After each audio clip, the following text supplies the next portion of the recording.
The Curio House was conceived and created by Team Boston of the Boston Architectural College at Tufts University. Designed to empower homeowners to reduce living costs as well as their ecological footprint, this innovative solar-powered home combines state-of-the-art technologies with space-saving features and an energy consumption monitoring system. Providing shelter for the home, along with plenty of external space for photovoltaic solar panels, the L-shaped module is complemented by the deck. This wooden form includes both the indoor and outdoor living spaces, surrounded on the exterior by a garden wall and a garden bed. The rainwater catchment system irrigates the garden, part of a courtyard design particularly geared toward an urban setting.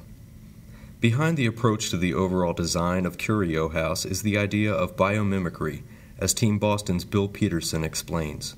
And what that means is learning from nature and as far as how it's designed naturally and applying that to our own structures. So we decided to think of an active-passive component to the house, where one part of the house, this module that we're standing underneath, is the active part of the house where all the mechanical, all the guts of it are hanging out. And then there's an active part that rests underneath it and beside it, that actually is where you live, where you eat, where you sleep, all the sort of daily things that go on.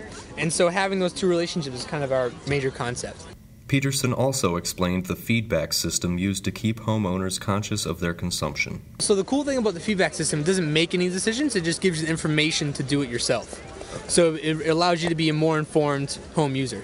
So it basically has a bunch of different diagrams, real simple, easy layman terms that explain to you how much energy is being consumed when you're washing your dishes, when you're get your laptop plugged in, just so you can have a brief idea of what it is to mean to consume a lot of power versus a little. And the immediate feedback is actually just a light system that just sort of pulses like a heart.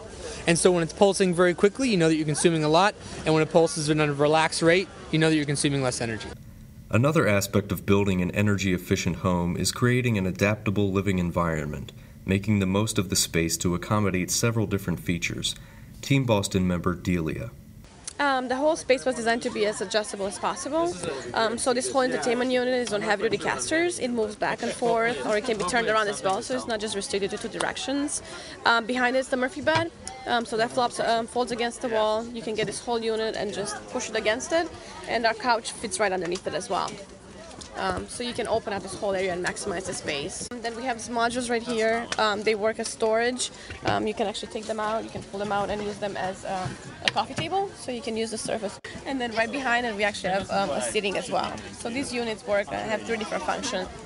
And of course, it saves a lot of time whenever you're cleaning as well. In case you want to make this all organized, you just fold them all around. Along with the idea of adaptability comes the element of affordability. The oven, stove, dishwasher, and refrigerator make the most of the electricity, which is converted from sunlight by the house's 28 solar panels, then converted to an alternating current by a microinverter in each panel. Team member Sebastian Reeves spoke about the Curio House's efficient kitchen. The idea with the whole space is that it's supposed to be pretty adaptable, so that the kitchen included, we can really use and utilize the space that we have effectively for a variety of different activities. We used efficient appliances, efficient lighting. All the appliances we use are Energy Star rated. Typical of many of the houses you'll see on the Washington Mall for this competition is an induction stovetop. But one of the main features of this house is the idea that it's affordable and marketable.